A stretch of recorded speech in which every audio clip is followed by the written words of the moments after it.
Questions for reflection. Our first reading is a vision of the future when the Lord has prepared a great feast on earth.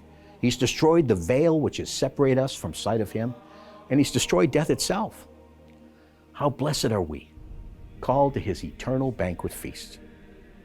In preparation for this day, and in actual participation in it, we are called to a Thanksgiving feast called the Eucharist.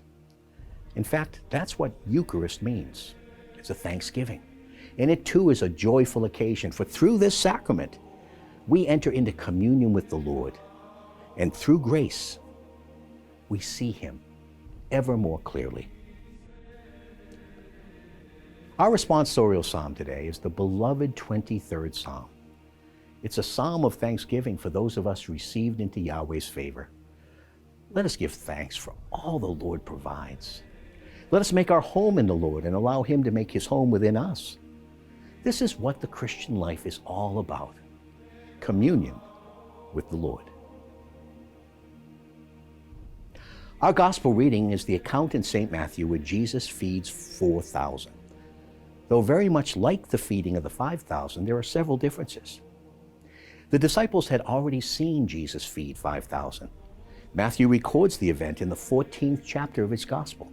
All four gospels mention it. But sadly, the disciples still have not learned its deeper significance. They had not changed.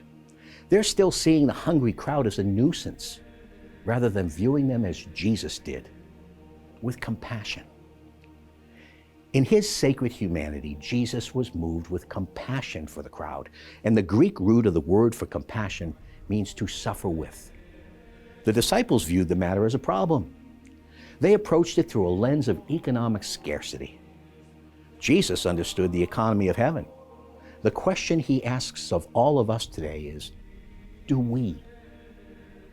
Jesus asked the disciples a simple question: what do you have? Or how many loaves do you have?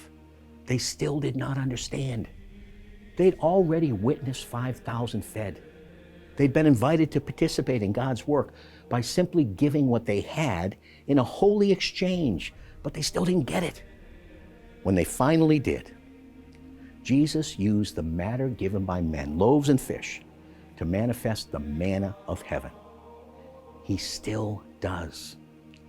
This wonderful miracle of multiplication should remind us that all we have, even our most meager talents and possessions, belong to the Lord, and they are to be used for His purpose. And second, when we give what we have in service to the Lord, He can multiply our gifts so they can serve many. So as you seek your vocation, or seek to live the vocation you've been given, remember what talents and gifts you have, even if they seem small, are to be placed in the holy hands of the Master.